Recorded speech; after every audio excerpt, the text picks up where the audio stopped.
Il faut te parler le Conviens-moi le message. vent et la La message tempête, là, yo. permets-moi de résister.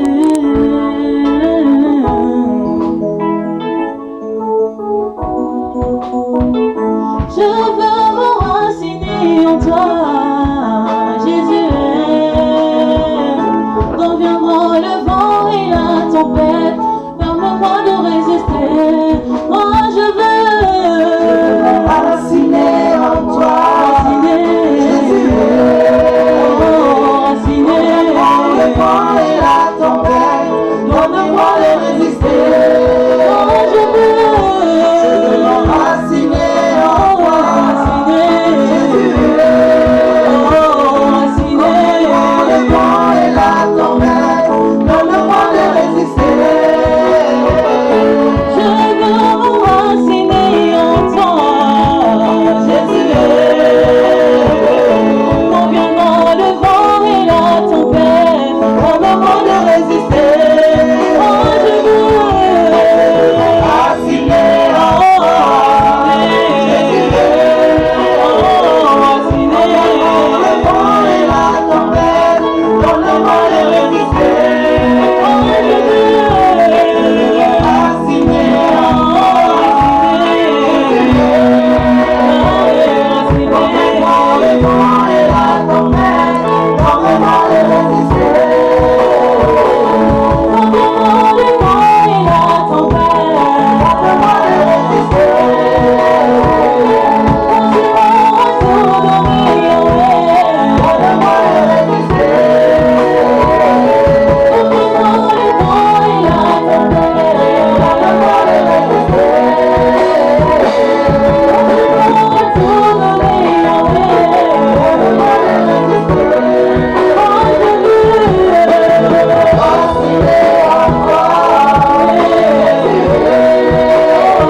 toi, Jésus.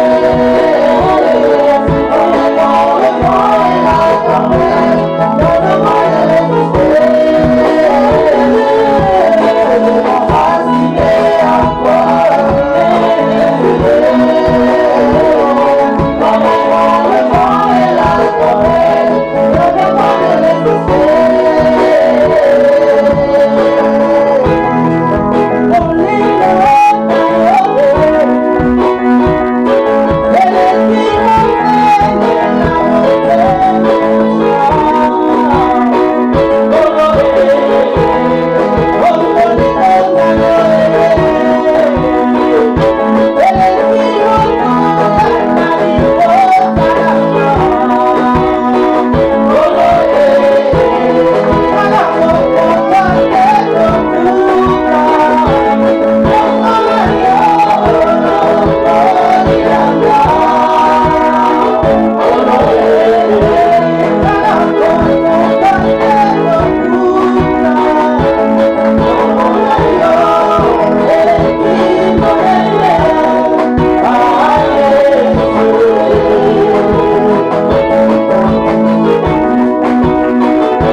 cet avant-midi.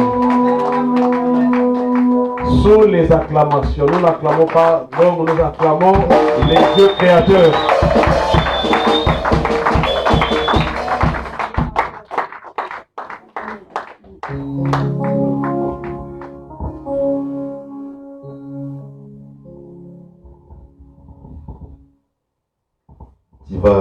Vous pourrez prendre place parce que c'est bon, nous allons prendre le temps. Je vais laisser un peu de temps aujourd'hui.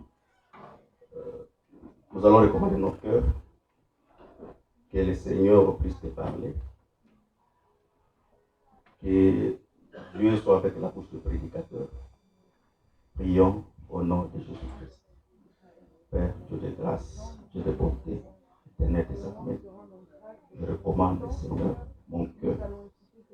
Entre tes mains, c'est ma bouche. Ici, entre tes mains. Car les chrétiens de la prophétie ne peuvent être obligés d'une interprétation particulière, mais c'est poussé par le Saint-Esprit que les hommes ont parlé de la part de Dieu. Recommandons ce moment, Seigneur. Parle à ton peuple, Seigneur. Déverse une onction, Seigneur.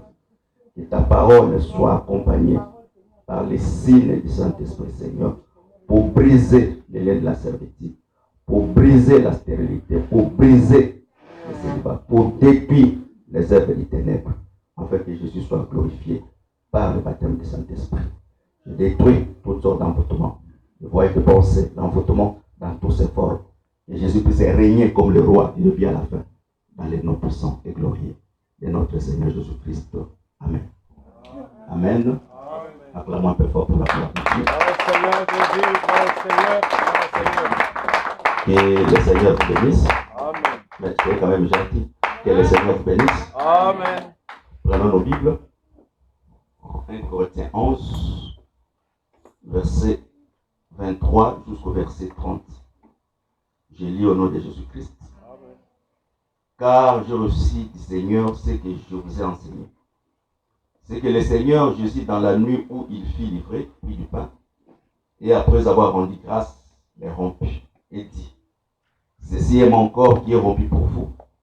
Faites ceci en mémoire de moi. De même, après avoir soupé, il prit la coupe et il dit, cette coupe est la coupe et la nouvelle alliance à mon sang. Faites ceci en mémoire de moi toutes les fois que vous en boirez. Car toutes les fois que vous mangerez ce pain et que vous buviez cette coupe, vous annoncez la mort du Seigneur jusqu'à ce qu'il vienne. C'est pourquoi celui qui mangera le pain ou boira la coupe du Seigneur indignement sera coupable envers le corps et le sang du Seigneur. Que chacun donc se prouve soi-même qu'ainsi il mange du pain et qu'il boive la coupe. Car celui qui mange et boit sans discerner le corps du Seigneur mange et boit un jugement contre lui-même. C'est pour cela qu'il y a parmi vous, beaucoup d'infirmités et de maladies, et qu'un grand nombre sont morts. Prenons Jean chapitre 13. Jean 13, verset 1 jusqu'à verset 17. L'autre, Jean 13. Avant la fête de Pâques, Jésus, sachant que son heure était venue, de passer de ce monde au Père, et ayant aimé les siens, qui étaient dans le monde, mis les combles à son amour pour eux. Pendant le souper, lorsque le diable avait déjà inspiré au cœur de Judas Iscariote, le fils de Simon, le dessein de les livrer. Jésus, qui savait que le Père avait remis toutes les choses entre ses mains, qu'il est venu de Dieu, qu'il s'en allait à Dieu, s'éleva de la table, ôta ses vêtements, et prit un linge dont il s'assainit. Ensuite, il versa de l'eau dans un bassin, et s'est mis à laver le pied des disciples, et à l'essuyer avec les linges dont il s'est saigné. Il vint donc à Simon-Pierre, et Pierre lui dit, toi Seigneur, tu me laves le pied.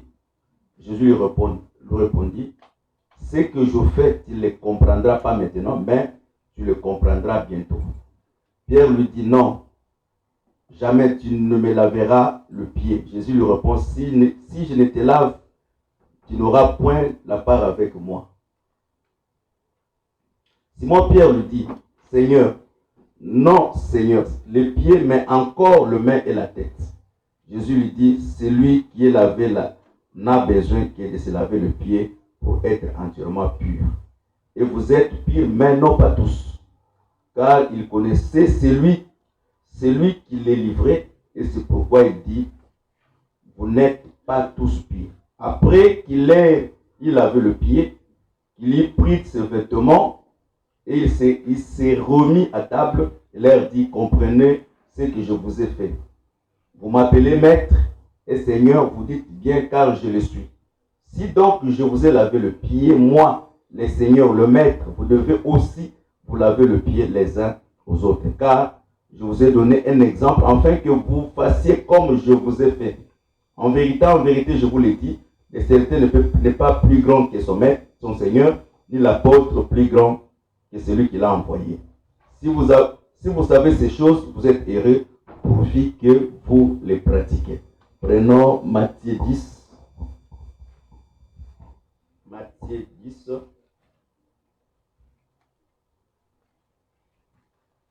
Je prends le verset 5.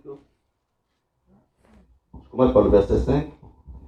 Tels sont les 12 que Jésus envoya auprès de leur avoir donné les instructions suivantes. N'allez pas vers le païen, n'entrez pas dans la ville de Samarie. Allez plutôt vers le brebis perdu de la maison d'Israël. Allez prêcher et dites, le royaume des cieux est proche. Guérissez les malades, ressuscitez les morts, purifiez le lépreux, chassez les démons. Vous avez reçu gratuitement, donnez gratuitement. Ne prenez ni l'or, ni argent, ni monnaie dans vos ceintures, ni sac pour le voyage, ni des tuniques, ni souliers, ni bâtons, car l'ouvrier mérite sa nourriture.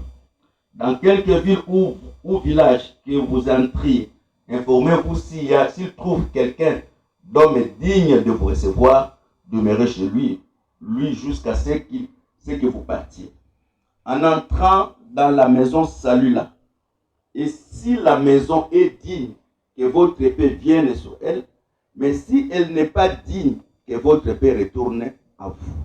Lorsqu'on ne vous recevra pas, qu'on n'écoutera pas vos paroles, sortez de cette maison ou de cette ville secouée de la poussière de vos pieds. Je vous dis en vérité, au jour du jugement, le pays de Sodome et de Gomorrhe sera traité moins rigoureux que celle de cette ville-là. Prenons Philippiens 2. Donc là, Philippiens 2. Je commence par le verset 5. Ayez en vous les sentiments qui étaient en Jésus-Christ, lesquels existant en forme de Dieu n'a point regardé comme une proie arrachée d'être égal à Dieu. Mais il s'est dépouillé lui-même en prenant une forme de serviteur, en devenant semblable aux hommes et a apparu comme un simple homme. Il s'est humilié lui-même, se rendant obéissant jusqu'à la mort de la croix.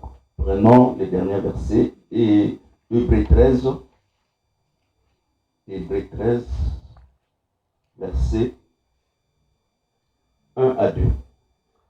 Persévérez dans l'amour fraternel, n'oubliez pas l'hospitalité, car en exerçant, quelques-uns ont logé les anges sans les savoir. Que le Seigneur bénisse la lecture de sa parole. Amen. Que le Seigneur bénisse encore. Amen. Je crois que nous parlons sur la fraction du pain. Donc, dans d'autres termes, nous parlons sur la Sainte Seine.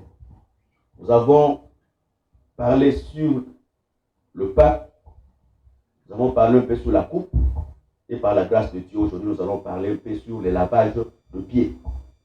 La Bible dit ceci: le Seigneur, le jour où il devait être livré, il a pris vraiment le pain, il a rendu grâce, et il a pris la coupe, il a rendu aussi grâce. Il a dit que le pain, c'est son corps, mais le vin, il a dit c'est son sang, et qui est aussi automatiquement le sang de la nouvelle alliance. Voilà pourquoi celui qui boit indignement la coupe Il s'attire les jugements parce que c'est le sang de l'alliance qui a été coulé pour la purification, mais la justification de celui qui était dans le péché. Mais le Seigneur explique ceci. Il dit que le pain, il dit ceci, je crois que dans Jean 6, il dit, si vous ne mangez pas mon corps et que vous ne buvez pas mon sang, vous n'aurez pas la vie. Donc, dans d'autres termes, la vie éternelle consiste à manger le pain et à boire le sang. Voilà pourquoi, naturellement, quand quelqu'un ne mange pas, il ne peut pas être aussi en bonne santé. Donc, or, l'Écriture dit, l'homme ne vivra pas seulement du pain, mais l'homme vivra de toutes les paroles qui sortent de la bouche de son Dieu. Donc, dans d'autres termes, nous croyons que la nourriture charnelle, elle aide la chair à avoir quand même la résistance dans le corps pour enfin marcher, parce que la vie éternelle ne consiste pas seulement à aller au ciel. Et la vie éternelle aussi est résidée dans les promesses qui sont liées à la terre. Voilà pourquoi, sur le plan charnel, on devait être en bonne santé, on devait avoir un équilibre dans la vie, on devait vivre dans la paix, parce que tout cela, ce sont les attributs de la vie éternelle. Mais en dehors de cette vie que nous avons sur la terre, nous avons encore une vie plus meilleure que nous voyons ici sur la terre. Et cette vie, on peut le recevoir seulement au moyen de la parole de Dieu. Que le Seigneur vous bénisse. Que le Seigneur vous bénisse encore. Que le Seigneur vous bénisse. Amen. Donc, nous avons compris ceci. Premièrement, la fraction du pain que nous appelons la Sainte Seine, pour les Israélites, c'était toute une habitude. Donc, à chaque temps, ils prenaient le temps de manger la Sainte Seine répétitivement. C'était comme un symbole de rappel pour eux. Donc, c'est rappeler de la mort de Christ. Et à chaque fois que vous le ferez, vous allez vous rappeler de ma mort jusqu'à ce qu'il vienne. Donc, avant que le Seigneur vienne, à ce qui concerne la table du Seigneur, nous devons participer à cette table pour rappeler comme souvenir que le Seigneur reviendra sur la terre pour prendre l'épouse, parce que l'épouse n'est pas terrestre, il est céleste. La Bible dit dans une écriture, dit Jésus, quand il priait, dans Jean 17, il dit, Père, je prie pour eux parce qu'ils sont dans ce monde, mais ils ne sont pas de ce monde. Je prie non de les ôter sur la terre, mais de le préserver. Donc, dans d'autres termes, nous sommes sur la terre, mais un peuple préservé par la prière que le Seigneur avait fait dans Jean 17. Que le Seigneur vous bénisse encore. Amen. Que le Seigneur vous bénisse. Amen. Mais le pain et le vin, dans l'ombre, ce sont le fils des sacrificateurs qui le mangeaient, mais le jour du sabbat, dans les lieux saints. Donc, si tu n'es pas fils des sacrificateurs, tu n'as pas droit de manger ce que nous appelons la Sainte Seine. Bien encore, la table, le pain du Seigneur. Donc, pour manger, il faut être fils des sacrificateurs. Or, quand tu es fils des sacrificateurs, quand tu n'as pas encore atteint la maturité, tu n'as pas droit à l'accès dans les lieux saints.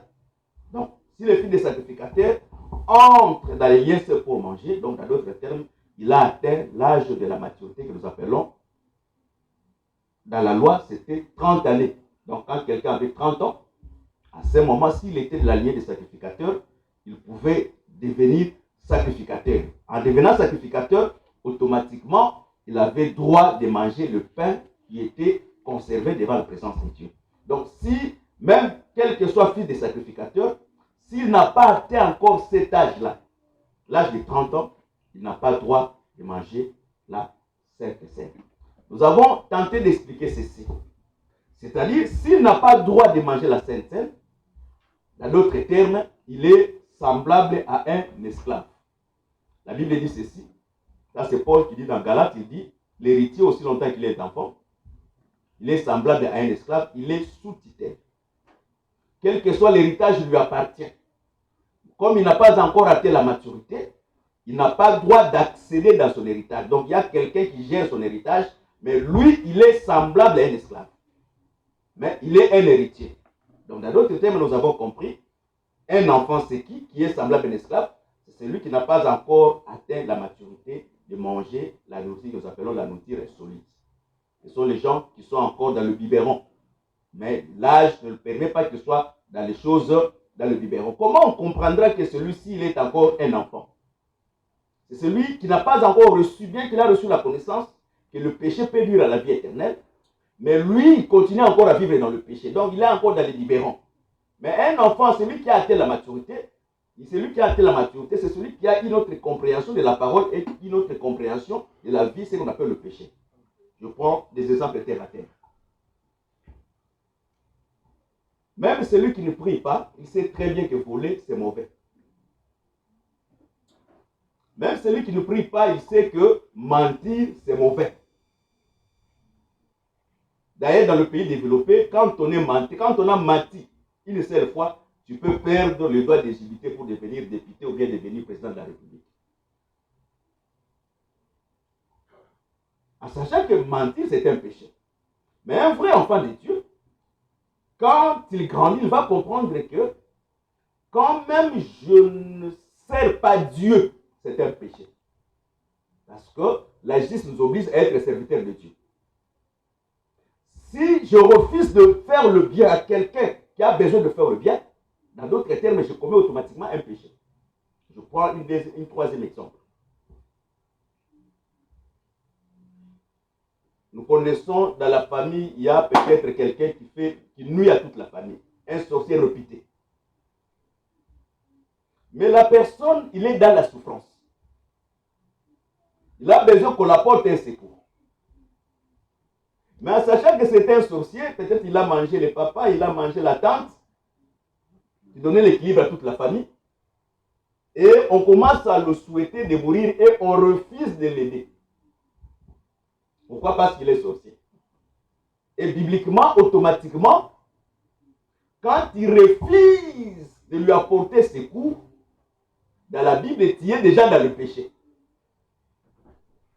Parce que la justice t'oblige à faire du bien même aux gens qui nous persécutent. À faire du bien même les gens qui nous font du mal. Donc, dans d'autres termes, le refus seulement de lui faire le bien, tu lui donnes encore la force que sa sorcellerie se développe encore. Est-ce que tu me comprends? Je reprends. Le refus de faire le bien à celui qui est un sorcier, et en le souhaitant de mourir, tu as la capacité de le faire le bien, mais tu refuses. Selon Dieu, tu as péché parce qu'en étant le cas de la justice nous dit que de faire le bien à nos ennemis. Mais c'est seulement le fait de ne pas faire le bien. Tu donnes encore la force dans sa sorcellerie et il deviendra encore un sorcier encore plus réputé, encore plus fort que toi. Mais pour que tu sois plus fort que lui, pendant qu'il a besoin, il faut le faire le bien. Est-ce qu'on se comprend? Je sais que c'est difficile pour la conscience de plusieurs personnes. Mais les Écritures ne changeront pas parce que toi tu penses que ta tante, comme il est un sorcier ou bien une sorcière, donc tu ne peux pas le faire. Non, les Écritures ne changeront pas pour votre situation. Les Écritures restent telles qu'elles restent. Donc dans la Bible, quand on ne fait pas quelqu'un du bien, donc dans d'autres termes, on a péché. Même si c'est une mauvaise personne, tu es censé de lui faire le bien. Quand tu le fais le bien, quand tu ne fais pas le bien, c'est-à-dire donc dans d'autres termes, tu as peur de lui. Quand on refuse de faire le bien à un sorcier, donc tu as peur de lui, donc il va détruire ta fortune, il va détruire ta famille, il va détruire ta richesse. Donc dans la vraie pensée de la parole, donc dans d'autres termes, le sorcier est plus grand que ton Dieu. Est-ce qu'on se comprend? Dans la vraie pensée de la parole, quand on refuse de faire le bien à un sorcier, par crainte qu'il va emporter ton argent, bien il va emporter ta santé, donc le sorcier est plus grand que le Dieu que toi tu as cru. Parce que si mon Dieu est plus grand que lui, je lui ferai le bien parce qu'il n'aura pas le pouvoir de me faire le mal. Premièrement, nous savons avec la Bible, aucun sorcier peut toucher un enfant de Dieu si Dieu ne le permet pas. Même les diables, pas les sorciers, c'est le niveau le plus bas. Mais le diable lui-même, c'est lui qui est incarné de toute la force du mal. Il ne peut pas faire le mal à un enfant de Dieu si Dieu n'enlève pas sa main. Que le Seigneur bénisse. Mais maintenant, pour anéantir la sorcellerie des sorciers, qu'est-ce qu'il faut faire? Il faut le faire le bien. Parce que le bien que tu es tenté de faire, la Bible dit, c'est comme le charbon que tu mets sur sa vie. Donc, dans d'autres termes, c'est un jugement que tu mets sur lui. Donc, s'il continue encore à faire le mal, le jugement qui est dessous va s'abattre sur sa vie. Que le Seigneur bénisse. C'est difficile. Ça, c'est la compréhension africaine. Purement la compréhension congolaise, nigérienne. Ce sont des compréhensions qui craignent que si je donne à un sorcier, il va mourir. Je vais te donner quelques exemples terre à terre avant que j'entre dans ma prédication. Moi, je donne beaucoup d'exemples. Je prends un exemple. Quand on est dans la famille, je prends un exemple. Tu es né avec ton petit frère, ta petite soeur, ton grand frère, ta grande soeur. Quand vous êtes petit, vous vivez dans une harmonie, dans une grande harmonie. Mais lorsque vous allez grandir, l'âge va changer votre manière de voir dans un certain temps. L'autre va voir qu'il a reçu. Ses enfants sont très bien. L'autre va voir que ses enfants ont échoué et sa vie ne va pas bien. C'est là où naît maintenant la jalousie. C'est là où on comprend que peut-être ma grande sœur et mon grand frère étaient sorciers.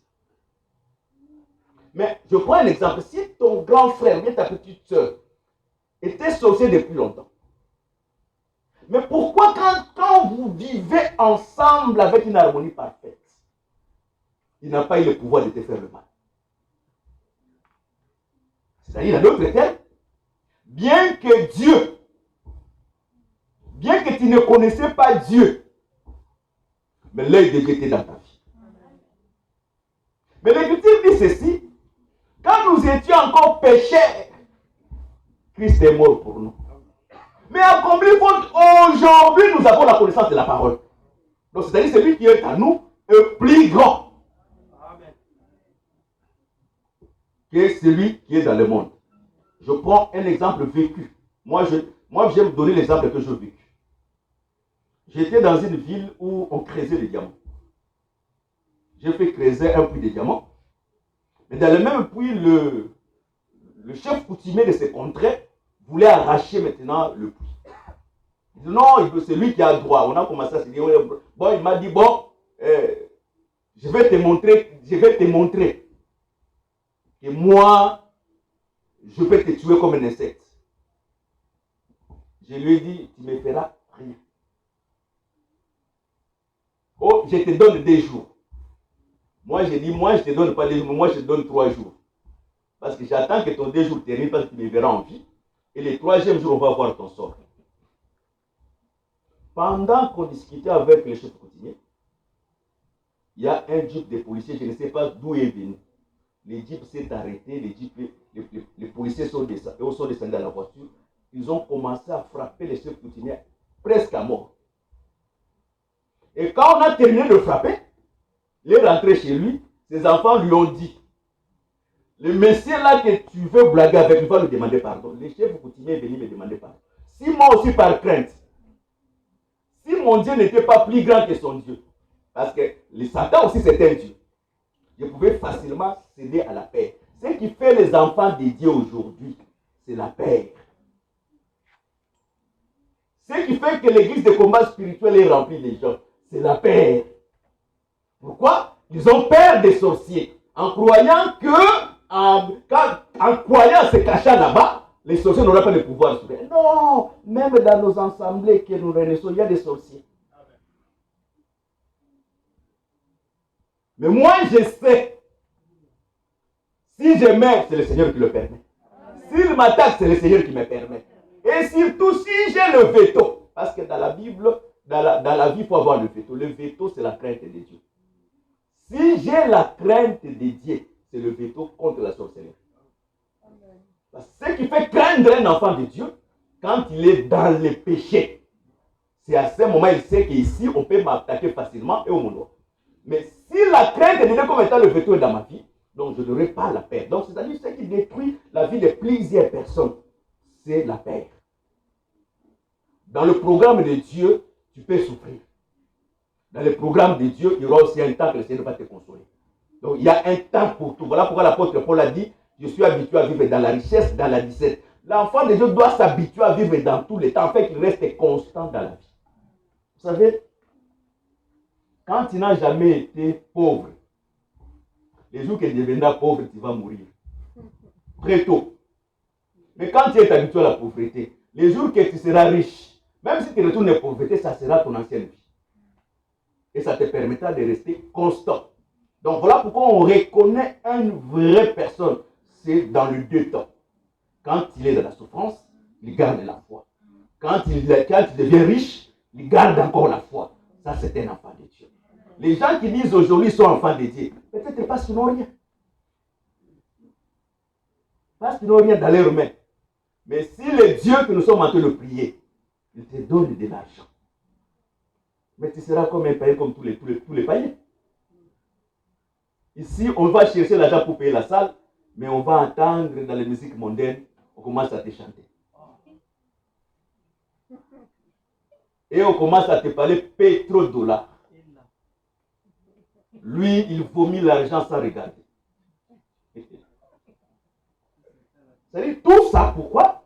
Parce que tu as encore un enfant, tu n'as pas encore atteint la maturité pour manger la nourriture. Parce que le pain, ce n'est pas tout le monde qui peut manger le pain. Parce que derrière le pain, il y a l'infirmité, la maladie et la mort. Donc, s'il y a la mortalité, s'il y a les infirmités, s'il y a la maladie, c'est parce qu'on mange indignement le pain du Seigneur.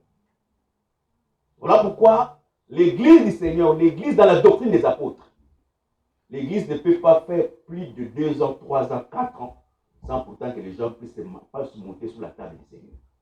Si dans l'église on ne mange pas dans la table du Seigneur, sachez qu'il y a quelque chose qui est caché derrière ça. Ou le ministre sait pourquoi il ne veut pas que les gens puissent manger.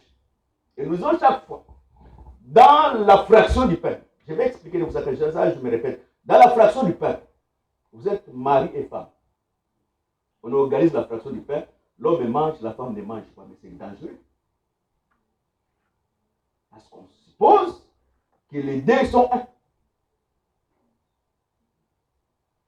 C'est-à-dire, si l'homme se sanctifie, la femme aussi se sanctifie. Et si la femme mange, l'homme ne mange pas. Ah, mais il faut donner des explications claires. Pourquoi tu n'as pas mangé? Même moi, comme prédicateur, je vais te convoquer. Pour savoir pourquoi tu n'as pas mangé la Sainte Seine. Mais ne mange pas aussi pour prouver que tu as mangé, parce que ça peut t'attirer les amis. Et ces amis, personne ne peut les résoudre sauf que Dieu. Vaut mieux que les gens puissent se moquer de toi, que tu n'as pas mangé, que de manger pour s'attirer un jugement sur toi. Que le Seigneur bénisse. Vous savez, un vrai enfant de Dieu, même un vrai enfant de Dieu comme prédicateur, même comme chanteur, quand tu te trouves que tu es déjà dans le péché, ne fais pas de Dieu ton ami. Dieu n'a jamais été l'ami d'un péché. Écarte-toi sagement. Assis-toi humblement. C'est très important. Et cette symbole d'humilité, ça te permettra que le Seigneur puisse encore t'ouvrir les portes et que tu puisses avancer dans la vie. Mais les gens qui refusent souvent de s'humilier, il est difficile qu'ils puissent avancer dans la vie. Que le Seigneur vous bénisse. Mais la Bible dit ceci. Le Seigneur était assis sur la table. Le Seigneur fait le premier mouvement. Le Seigneur enlève le vêtement. Parce que le Seigneur ne pouvait pas laver les disciples le pied avec le vêtement qu'il avait. Pour que le Seigneur puisse laver les disciples le pied, il doit vraiment enlever les vêtements qu'il avait. Et après avoir enlevé l'habit, c'est à ce moment qu'il a pris le pied des apôtres. Il a commencé à laver. En lavant le pied, le Seigneur dit ceci. Ce que je vous ai fait, je vous ai donné comme modèle, en fait que vous aussi, vous le fassiez pour les autres. Quand je parle sur le lavage de pied, dans la même confession de l'église, de l'évangile que nous avons pris, il y a aussi une autre confession. Les gens ne croient pas que dans la fraction du pain, on peut aussi laver les pieds. Parce qu'il dit que le lavage de pied était un signe symbolique que le Seigneur avait fait pour expliquer une réalité qui était spirituelle. Mais le Seigneur dit ceci. Il dit, ce que je vous ai fait, je veux que nous lisons cette écriture, c'est très important. Jean 13.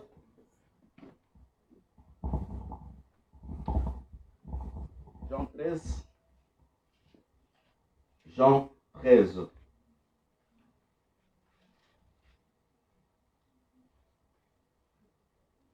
Jean 13, je prends le verset 14. Il dit, si donc, Jean 13, je prends le verset 14, si donc je vous ai lavé le pied, moi les seigneurs et les maîtres, vous devez aussi vous laver les pieds les uns aux autres. Car je vous ai donné un exemple afin que vous le fassiez comme je vous ai fait. Il dit à la fin, en vérité, je vous l'ai dit, le serviteur n'est pas plus grand que son maître, son Seigneur, ni l'apôtre est plus grand que celui qui l'a envoyé. Si vous savez ces choses, vous êtes heureux pourvu que vous les pratiquiez. Donc, dans d'autres termes, c'est que l'acte que le Seigneur a fait, il nous a donné un exemple afin que nous fassions les uns et les autres. Le Seigneur, quand il a enlevé le vêtement, il n'a pas dit que faites aussi la manière que je fais d'enlever aussi le vêtement. Non, il n'a pas dit ça. Mais quand il a lavé le pied, il a maintenant répété, faites maintenant ce que je vous ai fait aux autres. Pourquoi? Parce que l'apôtre n'est pas plus grand que celui qui lui a envoyé. Nous rentrons maintenant dans l'explication de chaque acte. Le Seigneur enlève le vêtement. Nous croyons que le vêtement définit la personne. Quand je vais voir la définition de quelqu'un parmi nous ici, c'est le vêtement qui peut t'identifier. Je prends un exemple. Pour que nous puissions savoir ça, c'est un acte militaire. C'est quand il y aura des vêtements militaires. Pour savoir que celui-ci, c'est une prostituée, c'est de la manière qu'il s'habille, ça définit aussi ce qu'il est. Donc, dans d'autres termes, le vêtement définit. Donc, quand le Seigneur enlève ses habits, c'est-à-dire le Seigneur veut expliquer quelque chose qu'il cache derrière les habits. Le Seigneur en étant roi, parce que nous croyons, ça c'est Philippiens 2, verset 5, et les sentiments qui étaient en Christ, lui qui était égal à Dieu, il s'est dépouillé. Donc quand le Seigneur enlève le vêtement, le Seigneur se dépouille. Il se rabaisse. Parce que le Seigneur ne peut pas laver les pieds en étant roi. Mais s'il veut laver le pied, le Seigneur doit devenir serviteur parce que le serviteur c'est l'esclave. Est-ce qu'on se comprend premièrement? Que le Seigneur bénisse. Donc dans d'autres termes, le Seigneur a fait les signes d'humilité. Quand il s'est humilié, il a pris la forme d'un homme. C'est à ce moment qu'il a lavé les pieds des disciples. Sur le plan prophétique, laver les pieds contenait plusieurs symboles. Rentrons dans Jean 2. Jean 2, la Bible dit ceci. Dans la fête des Cana, après avoir bu le vin, en dehors de la maison, il y avait 6 vases de la purification que les Juifs se purifiaient les pieds. Donc, dans d'autres termes, en Israël, c'était le coutume. Si quelqu'un vient chez toi et que tu veux qu'il entre dans ta maison, tu dois manifester les signes de l'hospitalité. L'hospitalité, c'est quoi? C'est laver le pied à la personne afin qu'il entre dans ta maison. Dieu n'impose pas quelque chose, lui-même Dieu ne peut pas le faire. C'est si Dieu dit quelque chose, si Dieu parle de l'amour, Dieu lui-même doit commencer vraiment à mettre en pratique l'amour. Que le Seigneur bénisse. Donc si Dieu parle de l'hospitalité, le Seigneur doit être le premier à exercer aussi l'hospitalité. Si Dieu parle de l'humilité, le Seigneur doit être le premier à exercer aussi l'humilité. Que le Seigneur bénisse. Nous croyons à travers les Écritures. Nous croyons vraiment à travers les Écritures. Nous croyons vraiment à travers les Écritures que Dieu, quand l'homme a péché, Dieu a chassé l'homme dans les jardins. Les jardins, on peut appeler l'Éden, c'était un jardin. On peut appeler aussi l'Éden était une maison. Est-ce qu'on se comprend? On peut appeler le jardin d'Éden, c'était un jardin. On peut appeler aussi les jardins, c'était une maison. Je prends un exemple. On peut t'appeler tu es un jardin parce que tu es le l'époux du Seigneur. Mais on peut t'appeler aussi, tu es aussi une maison parce que tu es le temple, l'habitation de Dieu. Donc, dans d'autres termes, l'Éden, c'était aussi une maison. Mais la maison que nous appelons l'Éden avait une loi dans cette maison. Si tu veux vivre dans cette maison, tu dois respecter la parole de Dieu, la loi de Dieu. Le non-respect de la loi de Dieu est, tu es chassé en dehors des jardins. Donc, Adam, comme il n'a pas respecté la loi que le Seigneur lui a donnée, Dieu a chassé Adam. Or, Dieu c'est qui?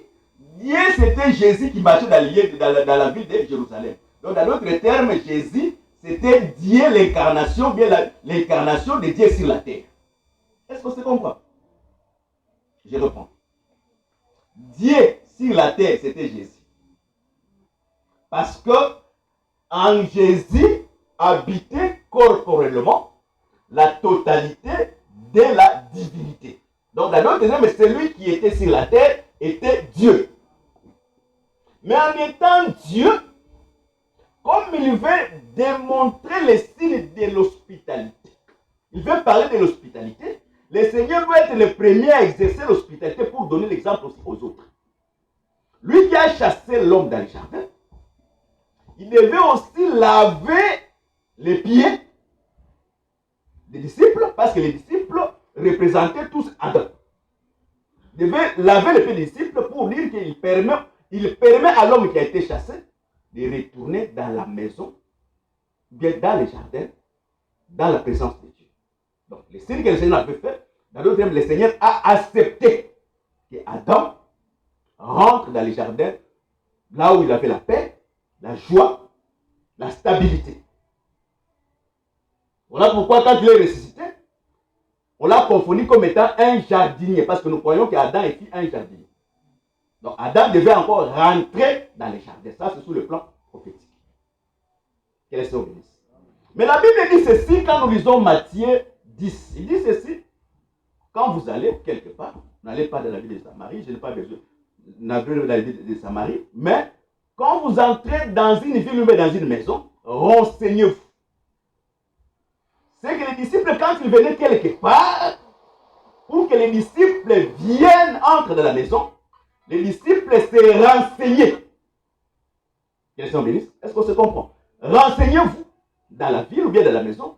Si vous trouvez que dans cette ville, il y a un enfant de paix, si vous voyez qu'il y a un enfant de paix, entrez dans cette maison et que votre paix reste dans cette maison. Aussi longtemps que vous serez dans cette maison, que votre paix reste dans cette maison. Mais il dit que si vous entrez dans une maison et qu'on ne vous reçoit pas, on ne croit pas à votre parole.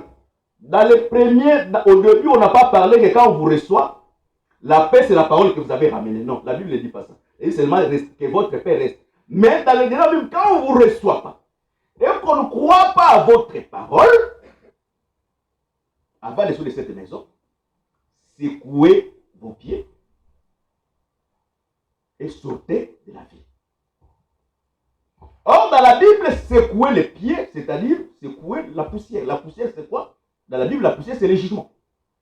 Ça, c'est, je crois bien, Exode 8, verset 11. Quand Moïse, Aaron arriva à la verge, il frappa la poussière, c'était le jugement sur l'Égypte. Donc, dans d'autres termes, l'envoyé, qui a été envoyé, il marche dans ses pieds avec le jugement. Dans sa bouche, il marche avec la paix. Est-ce qu'on se comprend? On se comprend. L'envoyé qui a été envoyé, il marche avec la paix dans sa bouche, mais il marche avec les jugements dans ses pieds. Maintenant, quand vous les recevez, vous les lavez les pieds, automatiquement, les jugements tombent. Est-ce qu'on se comprend? Les jugements, qu'est-ce qui a fait tomber les jugements? C'est votre hospitalité. Or, votre hospitalité sera réelle quand celui qui est venu dans ta maison, tu croiras à la parole qu'il va t'annoncer. Que le Seigneur bénisse.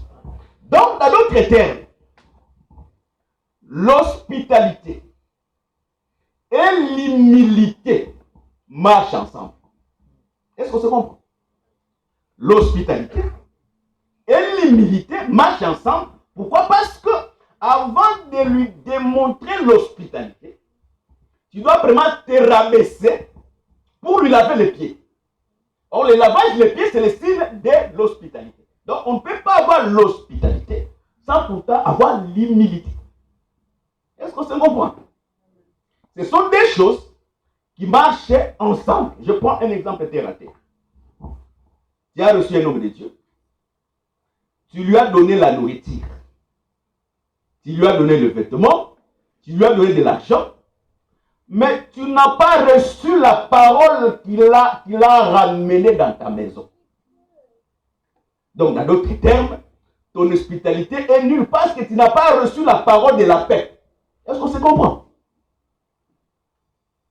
Je prends des langues, je vais m'expliquer encore plus terre à terre. Tu me vois, je viens chez toi. Tu me reçois, tu me donnes la nourriture, tu me donnes la place pour dormir. Mais tu ne crois pas à cette parole que j'ai ramenée. Ce que tu as fait, c'est l'éducation, la bonne éducation qui a été transmise par tes parents. Qui n'a rien à faire avec l'évangile. Parce que l'évangile, quand tu reçois un envoyé, tu dois croire aussi à la parole de l'envoyé. Est-ce que ça se comprend? Je me répète encore. Si tu me reçois un Congolais comme moi chez toi, parce que je suis Congolais, bien, parce que je suis de la même race que toi. Ça, c'est une très bonne éducation que ta famille, des valeurs que ta famille t'a transmises. Mais l'évangile, quand tu reçois l'envoyé, quand tu montes l'acte de l'hospitalité, cet acte d'hospitalité qui est accompagné de l'humilité, or l'humilité n'est pas visible si on ne s'humilie pas devant la parole. Je prends un exemple. Tu m'as reçu chez toi, tu me donnes la nourriture, nous avons mangé. Mais tu es violent envers ta femme. Moi, je te présente l'écriture. Je dis que on ne peut pas maltraiter sa propre chair. Mais tellement tu es très nerveux, et tu as continué à frapper ta femme. Donc, dans d'autres termes, ton hospitalité n'a pas pris place parce que je t'ai présenté l'écriture. Mais tu n'as pas démontré le fruit de l'humilité devant l'écriture. Parce que l'écriture, c'est les grands frères. Un enfant de Dieu, quand il est dans le mal, dans le péché, on lui présente une écriture, il doit facilement s'humilier devant l'écriture. L'écriture, c'est la faiblesse d'un enfant de Dieu. L'écriture, la Bible, la parole de Dieu, c'est la faiblesse d'un enfant de Dieu. Même s'il est énervé, il veut tuer. Quand on lui présente l'écriture, automatiquement, il doit s'humilier. Je prends un écriture dans la Bible. David, il a pris la femme d'Uri. Jonathan vient. Il présente. David dit, bon, quelqu'un avait 100 brebis, il avait beaucoup de brebis, mais il y avait quelqu'un qui marchait avec son seul brebis, il a pris. Il a dit, non, il faut les tuer.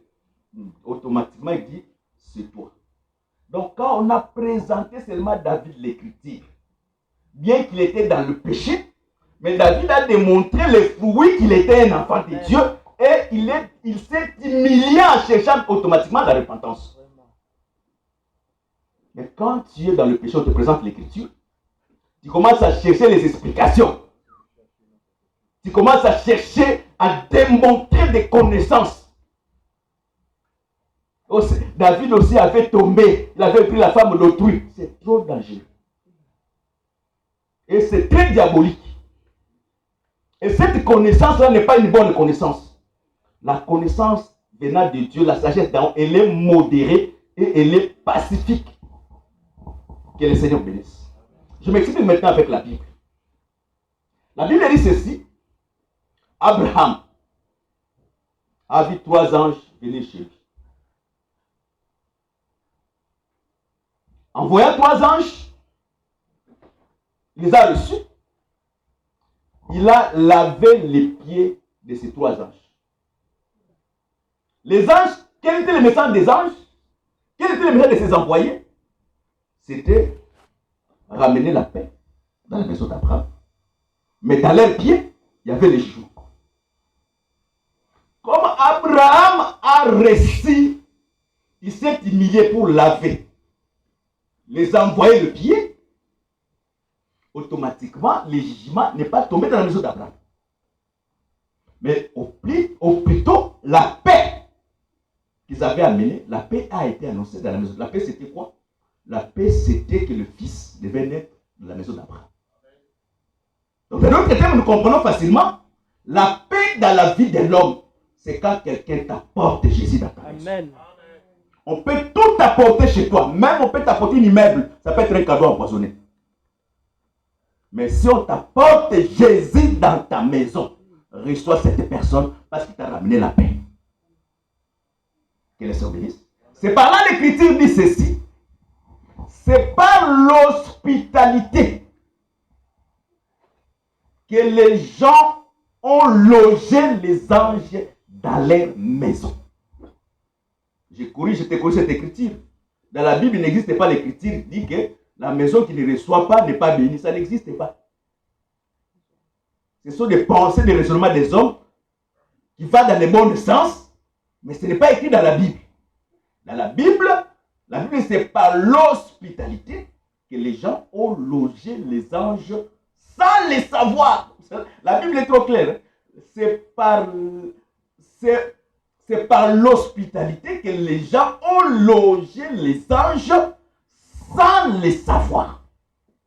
Pourquoi? Parce que l'ange a ramené le message de la paix. Que les Seigneur bénisse. Donc, dans d'autres termes, le lavage de pieds, il est premièrement spirituel. Parce que les pieds qu'on lave, premièrement dans la vraie sens de la nature, c'est le ministre qui vient annoncer la parole de Dieu. Le Seigneur dit ceci. Je répète ce que nous avons dit dans Matthieu 10. Ne prenez ni bourse. Ne prenez ni bourse. Et ne prenez ni sac, ni ceinture, ni dette, parce que l'ouvrier mérite son salaire. Ce n'est pas moi. La version qui dit que l'ouvrier mérite la nourriture. Donc, dans d'autres termes, en dehors de laver le pied comme symbole charnel, celui qui est venu t'annoncer la paix dans ta vie, tu dois les nourrir. Tu dois aussi les donner, les vêtements. Afin que la paix qu'il a ramenée reste dans ta maison.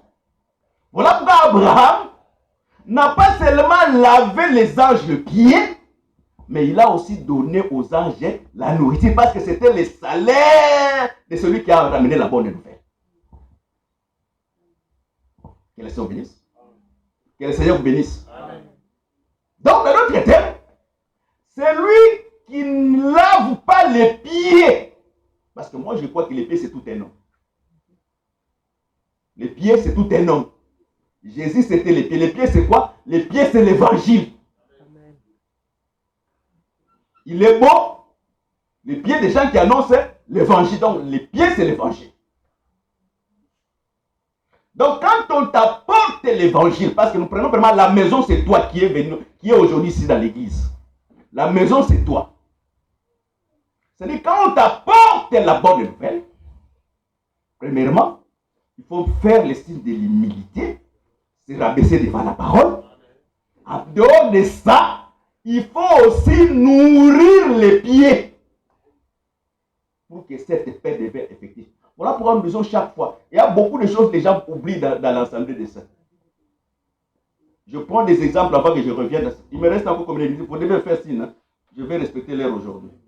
Il me reste 10 minutes. Donc, il y a beaucoup de choses que nous avons oubliées dans nos assemblées. Je prends un exemple. Quelqu'un, quand il n'a pas encore reçu cette parole, il est dans le groupe de prière. C'est un grand partenaire avec Dieu. Il donne son argent sans pourtant compter. Mais quand il vient dans l'église des saints,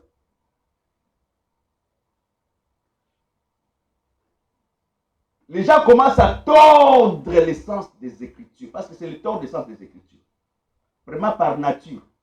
L'homme donne avec l'arme. Ça, ce n'est pas moi, c'est la Bible qui dit. Même Dieu, pour s'aimer, c'était tout un problème. Parce que depuis Genèse, Dieu n'a pas s'aimé. Dieu est venu s'aimer sur l'œuvre de la croix. Donc, dans d'autres termes, Dieu aussi, quand il s'aimait le Fils d'aimer avec l'arme, mais quand il a moissonné avec champ d'adresse. La seule porte pour accéder à la bénédiction financière, c'est donner à Dieu et donner selon ce qui est écrit. Mais quand on donne au-delà de ce qui est écrit, c'est là où maintenant la conscience de plusieurs personnes est maintenant suivie. Je prends une écriture dans la Bible et je continue. Corneille, il n'était pas enseigné comme les Juifs. Parce que les Juifs étaient enseignés sur la loi des offrandes. Les Juifs savaient que si je pêche, je dois donner un taureau pour l'expiation. Si je pêche, si je veux faire l'action de grâce, je donnerai un veau. Donc les Juifs avaient cette notion-là. Mais Corneille n'avait pas toutes ces notions.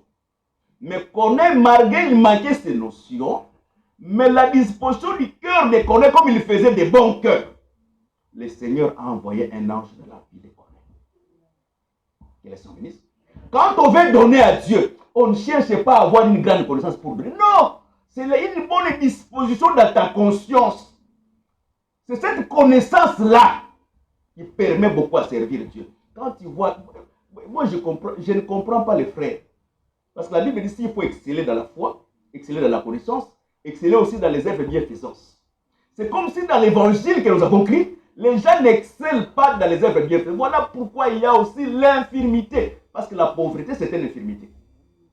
L'infirmité, c'est quoi? Toute incapacité de faire un geste ou bien un mouvement. C'est ce que nous appelons l'infirmité. Tu peux avoir un infirme des yeux, tu vois d'un côté, tu ne vois pas. Un infirme des pieds, tu ne peux pas marcher. Donc, l'infirme des mains, tu ne peux pas bouger les deux mains. Beaucoup de gens dans cet évangile sont des infirmes. Parce que la pauvreté, c'est une infirmité. Tu vas commencer à penser, mais sans pourtant faire ce que tu penses. Parce que les moyens vont t'empêcher de l'accomplir. Mais pourquoi il y a cette infirmité? Parce que les gens écoutent la parole de Dieu, mais ils sont incapables de mettre la parole en pratique. Ils sont dans les explications. Mon frère, il y a des choses qu'on n'explique pas. Il y a des choses quand on te présente la parole, humilie-toi devant la parole et pratique la parole. Jésus dit ceci, ce que je vous fais, c'est un exemple pour vous. À m'épouser, vous serez heureux si vous pouviez le pratiquer. Donc quand on ne pratique pas, on n'est pas heureux. Que le Seigneur vous bénisse. Donc dans d'autres termes, le Seigneur a lavé les pieds des apôtres.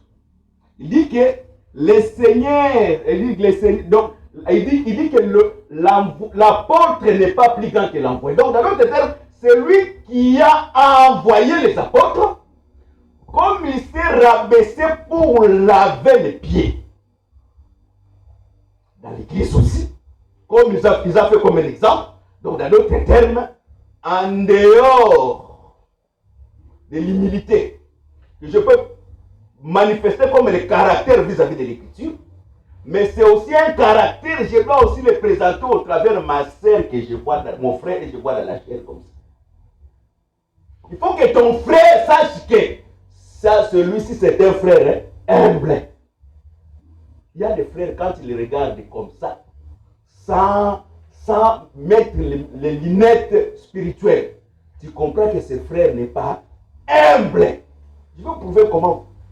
Depuis que nous sommes ici, dans cette église, parce que si nous comptons les âges de beaucoup de nos frères, peut-être que plusieurs parmi nous sommes plus âgés que beaucoup ici dans l'église. Dans la doctrine de David, dans la doctrine de Joseph, on s'assoit sur la table du premier-né au dernier-né. Comment le culte peut terminer? Il y a des frères qui sont dans cette assemblée.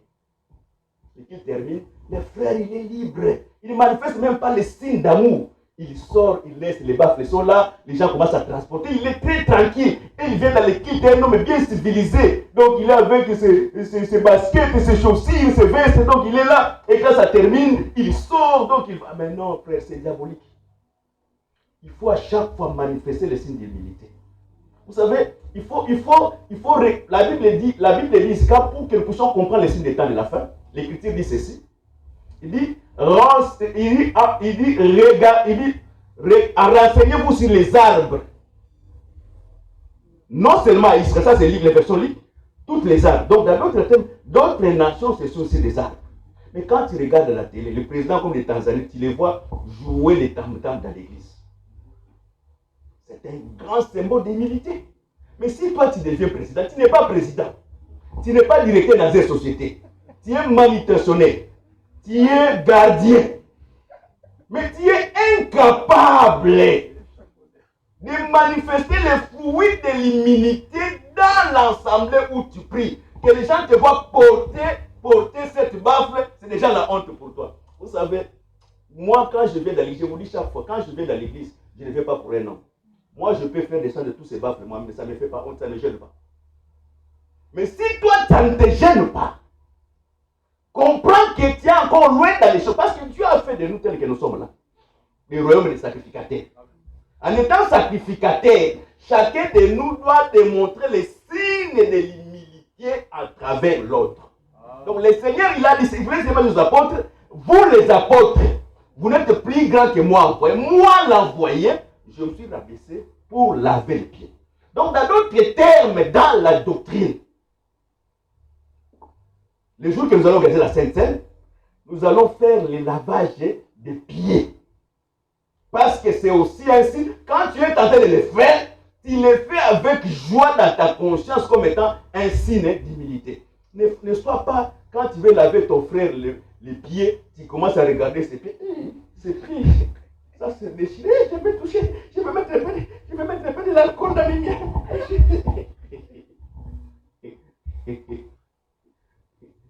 Donc, c'est-à-dire, on saura que s'il y a la signe d'humilité, quand tu verras que les pieds de ta sœur et ton frère il est déchiré, et que toi, avec humilité, tu vas laver ses pieds avec joie. Imaginez, je vous donne, imaginez, au temps des apôtres, ils étaient des piétons. Et ils marchaient avec des sandales, des kilomètres. Quels sont les dégâts des pieds des apôtres que le Seigneur avait lavés?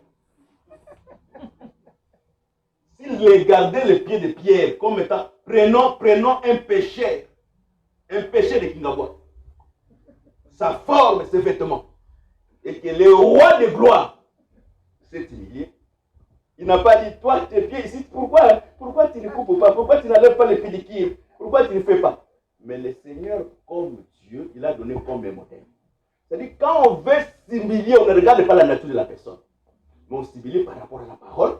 On exerce l'hospitalité. Or, tu ne peux pas être hospitalier sans pourtant avoir l'humilité. Celui qui a l'hospitalité sans l'humilité, c'est une fausse hospitalité. Quand tu reçois les gens chez toi, il faut démontrer aussi l'hospitalité et l'humilité. Moi, je ne me trompe pas. Quand je dis quelque chose, moi, je le pratique. Les gens qui vivent chez moi, des fois, moi, je fais la nourriture pour tout le monde, je vous dis aujourd'hui. Bien que c'est mauvais pour les autres parce qu'ils demeurent bébés, mais en étant dans la maison des ministres pour faire une feuille bien. C'est déjà un péché qui est dans le dossier de la tête de plusieurs personnes. Mais il faut aussi le savoir que l'humilité doit être accompagnée de l'hospitalité. Donc quand tu manifestes l'hospitalité, ne te fais pas grand. Quand quelqu'un chez toi, comme toi, tu n'as pas trop d'image comme ça. Il est chez moi, il est chez moi. Non. Il faut démontrer toujours les signes de l'hospitalité. Le Seigneur a lavé le pied des disciples. Parce que celui qui a lavé le pied, il devient pire. Donc, celui qui écoute cette parole, les ministères, le ministère, c'est la base de santé. Beaucoup de gens aiment le ministère. Mais tu vas souffrir. Si la seule personne, quand on t'injure, tu ne peux pas répondre. Même si tu réponds dans ton cœur, il n'a pas écouté. Parce que ça peut arriver, tu dis, ah vraiment la personne ici, quand j'étais, mais la loi de Dieu m'interdit de faire ça. Bien que c'est mauvais dans la bonne conscience. Mais en étant humain, tu peux réagir. Mais tu n'as pas droit d'insulter quelqu'un qui t'a insulté. Quelqu'un qui t'a maltraité, quelqu'un qui t'a escroqué. Tu ne peux pas aller le porter plainte à la justice. Le ce sont des choses naturelles. Donc, dans d'autres termes, le christianisme, quand on parle de la... Quand le Seigneur, les gens prenaient vraiment la Sainte Seine.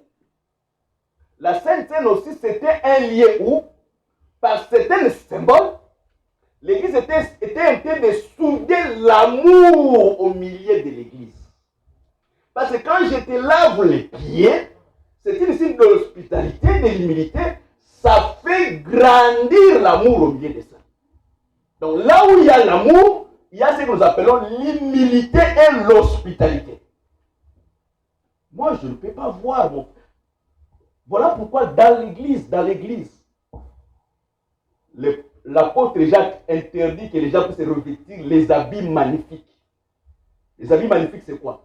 Ce sont les habits bling bling, les habits qui brillent. Tu vois quelqu'un avec un habit, il dit, ah, ça c'est vraiment un habit trop cher.